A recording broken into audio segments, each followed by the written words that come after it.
โอเคเนาะสำหรับมื้อนี้ก็สิมาเล่าเรื่องนางปตจราเทวีเนาะ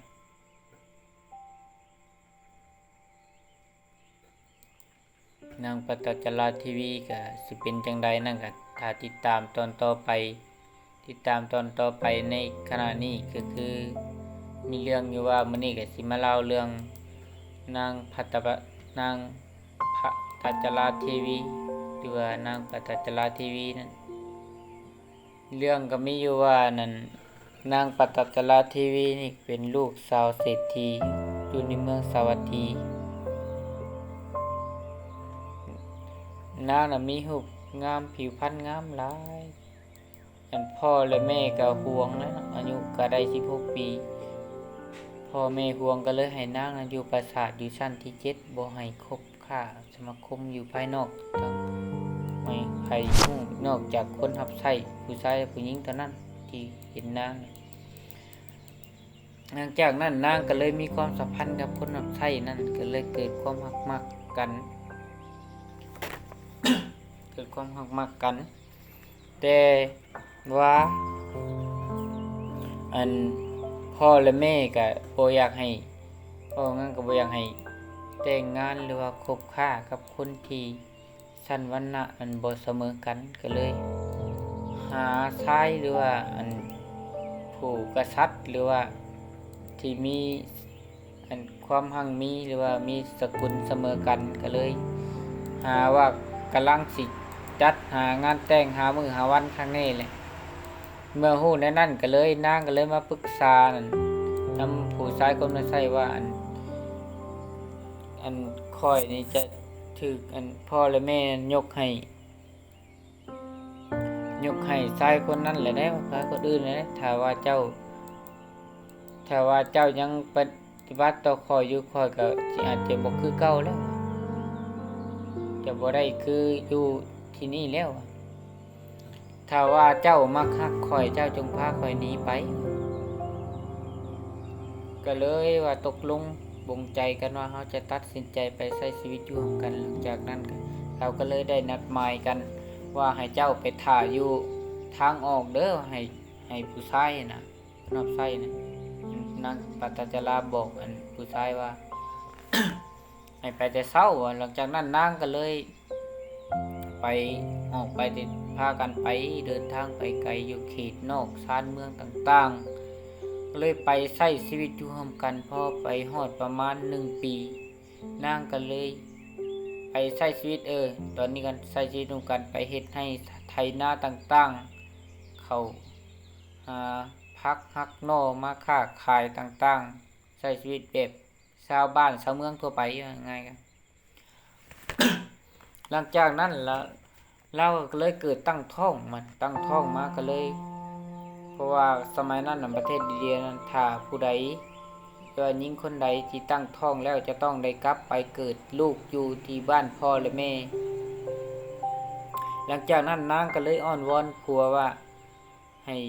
กลับไปอันไปสู่บ้านพ่อและแม่แล้ว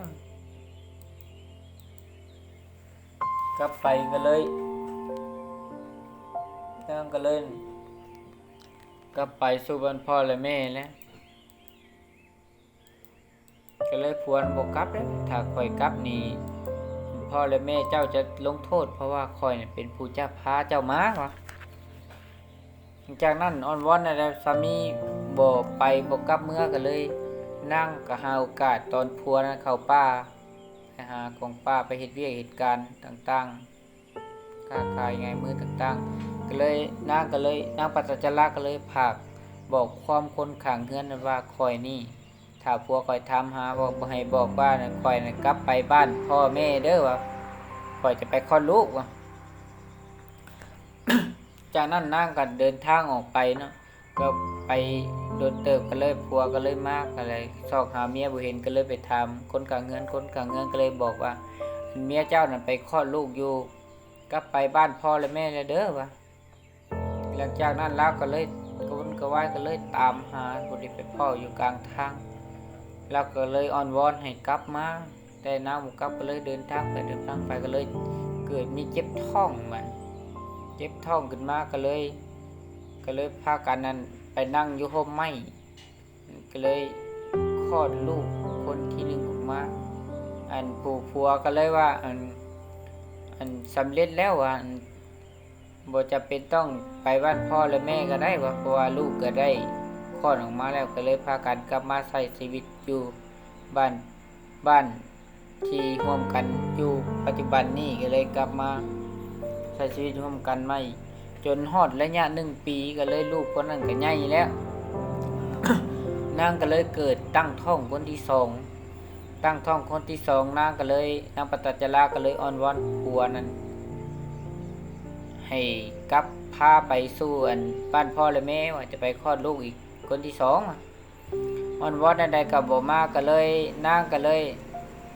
อาศัยจังหวะผัวไปป้านั่นกันเลยแบบเก่านะแบบแต่ก่อนก็เลยว่าก็เลยจากนั้นนางก็เลยภาพความให้คนที่ข้างเฮือนนำกันนั่นก็เลยว่าถ้าว่าผัวข่อยถามหาให้ตอบแล้วว่าข่อยน่ะไปบ้านพ่อและแม่เลยเด้อหลังจากนั้นพอไประยะหนึงก็เลยนางออกไปแล้วก็เลยผัวก็เลยกลับมาก็เลยถามหาบ่เห็นนางก็เลยฮู้ว่านางน่ะกลับไปบ้านพ่อและแม่ก็เลยตามหานางปตัจจารานั้นไปพอตามไปฮอดถึงทางก็เลยคบนางก็เลยชวนนางอะไรก็บ่กลับก็เลยในขณะนั้นก็เลยเกิดมีลมพายุท้องฟ้าก็มืดครึ้มก็เลยเกิดว่าฝนฟ้าตกแห้งนางก็เลยเกิดเจ็บท้องก็เลยให้ผัวนั้นไปตัดเอาไม้บังเอิญมื้อนั้นก็เลยผัวนั้นถือมีดไปแน่ถือฟ้าไปแน่นะเลยตัดไม้มาเฮ็ดกำบังแล้วว่าเฮ็ดเป็นตู้เป็นบางส้นนั่นแหละ นางก็เลยนั่งท่าอยู่ห่มไม้น้อยนึงผัวก็เลยไปตัดไม้ก็เลยไปตัดไม้ผู้นี้คอยเห็นพุ่มไม้อยู่กลางโพ้นก็เลยไปตัดเอาก็เลยในขณะที่ผัวกำลังตัดไม้ก็เลยมีงูตัวนึงเลื้อยออกมาจากโพ้นหรือว่าจอมปลวกนะเลยตอดหรือว่าคบให้ผัวนั่นเกิดเหตุตายหลังจากนั้นเมียก็เลยคล้องผัวนั้นมาแท้ก็เฮ็ดให้นางเกิดทุกข์ทรมานต่างๆ จนว่านางนั้นคลอดลูกคนที่สองตั้งฝนก็ตกแห้งนางก็เลยเอาลูกคนที่สองนั้นมาใส่ท้องมาใส่พื้นท้องไว้นางก็เลยเฮ็ดจงโจ๊ะนะเอาเข้าตั้งดินแล้วก็มือทั้งสองกระจ้างออกนะให้ลูกพอเป็นกับบังพลนะว่าง่ายก็เฮ็ดบังพลให้ลูกทั้งสองอยู่พื้นท้องตัวเองหลังจากนั้นพอหุ่งแจ้งมาก็เลยนางก็เลยอุ้มลูกพาไปหาสามีคือวันแต่ไปแต่คืนนี้เวทมาเถื่อนะก็เลยไปพ่ออยู่ข้างโพ้นเห็นผัวน่ะตายแล้วแข็งกระด้างแล้ว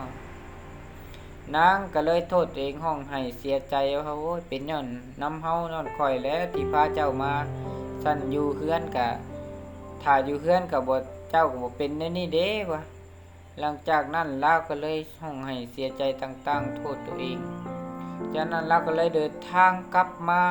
ว่าสิจุดประสงค์มุ่งหมายก็คือสิไปบ้านพ่อและแม่นะ กลับมาก็เลยเห็นแม่น้ำใหญ่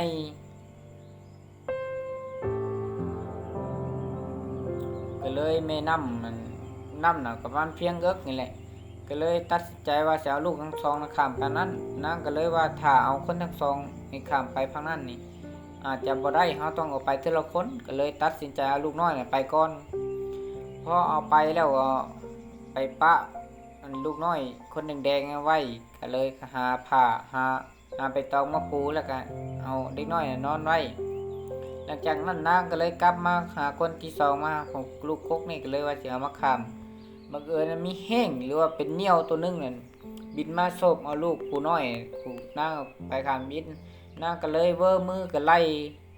แห้งตัวนั้นมันก็เลยบุปะมันก็คิดว่าเป็นสัตว์หรือว่าเป็นอาหารผู้ลูกคนกกเนี่ยก็คิดว่าแม่นั้นห้องตัวเองก็เลยโดดน้ำลงมาพอดีเลยตายเพราะว่าตายน้ำใส่น้ำถึกพัดไปนางก็เลยโศกเศร้าเสียใจต่างๆนานาเพราะว่า ก็เลยเดินทางมาเมืองสาวัตถีแบบนี้ก็เลยเห็นชายผู้หนึ่งกำลังย่างสวนมาทาง ตัวเองก็เลยถามหาผู้ชายคนนั้นก็บ่อยากบอกปานใดแล้วสุดท้ายก็เลยบอกว่าอันเศรษฐีคนนั้นนั่นถูกลมพายุพัดเฮือนคืนนี้น่ะตายทั้งอ้ายทั้งอันนั้นน่ะได้ว่าทั้งพ่อแม่ได้นางก็เลยเด้ว่าอันเขากำลังจูดศพอยู่ในอันในเตาเดียวกันน่ะนางก็เลยเดินไปเห็นแล้วก็เลยเกิดความโศกเศร้าเสียใจจนว่าเกิดเป็นบ้าไปเลยนางก็เลยเดินไปคนทั้งหลายก็เลยสั่งนางนะเพราะว่าเป็นบ้าแล้วก็เลยว่านก้อนหินใส่หัวนางตึกกว่าดินใส่นางก็เลยเดินทางไป ในขณะเดินทางนั้นกับพระพุทธเจ้าอยู่วัดพระเชตวันนั้นก็ได้แสดงธรรมโปรดสาวกหรือว่าออกตัวโยมทั้งหลายพระพุทธเจ้าก็เลยเห็นแล้วนางกำลังเดินมาแบบบ่ได้ใส่เสื้อผ้าได้นางกันนางปตัจจารานะพอเดินมาฮอดหน้าวางเพิ่นเทศนาก็เลยสาวกหรือว่าลูกศิษย์คนที่ฟังธรรมนั่นก็เลยไล่ให้นางไปบ่อยากให้นางเข้ามาพระพุทธเจ้าก็เลยว่าให้ลาเข้ามาว่าหลังจากนั้นพระพุทธเจ้าก็ว่าให้นางกลับสติมาเถิดก็เลยนางก็เลยหูเมื่อคิงก็เลยเกิดความอายก็เลยไปบังอยู่ต้นไม้พระพุทธเจ้าก็เลยให้ญาติโยมที่ว่าสาวกที่มาฟังธรรมก็เลยให้รับไปนุ่งเสื้อผ้าแล้วหลังจากนั้นนางก็ขาบทูลความเป็นไปเป็นมาเล่ามาพระพุทธเจ้าว่าน้ำในมหาสมุทรทั้งสี่นี่ยังมีหน่อยกว่าความโศกเศร้าของเจ้ามันกระทบน้ำตาของเฮานี่น้อยกว่ามีปริมาณกว่าในน้ำมหาสมุทรทั้งสี่เมื่อนั่นก็นางปตัจจาราก็เลยพระพุทธเจ้าก็เลยเทศนาแล้วก็นางก็เลยบรรลุเป็นพระโสดาบันก็เลยได้ตัดสินใจบวชไปอยู่ในสำนักภิกขุณีก็เลยแล้วก็เลยได้บรรลุเป็นพระอรหันต์แล้วก็มีคนหลายมาฟังธรรมมานั่นแล้วนำนางปตัจจาราเวทีวีสำหรับคลิปนี้ก็ถือว่าเวิร์ดเนาะเล่าก็อาจจะขาดบางช่วงบางตอนนี่ก็ขออภัยเนาะถ้าว่าผิดพลาดประการใดก็ถ้ามักก็อย่าลืมเป็นกำลังใจให้คลิปหน้าเนาะสำหรับคลิปนี้ก็กล่าวคำว่าสบายดีการเล่าก็สิลัดตัดตอนบ่ละเอียดไปแน่ก็อย่าลืมไปอ่านเบิ่งเนาะในมันมีในพระไตรปิฎกแล้วก็ใน YouTube ต่างๆที่ช่องอื่นอาจจะเล่ามาแล้วเรื่องนี้กันนะสำหรับคลิปนี้ก็มีอะไรเนาะถ้ามักก็อย่าลืมเนาะ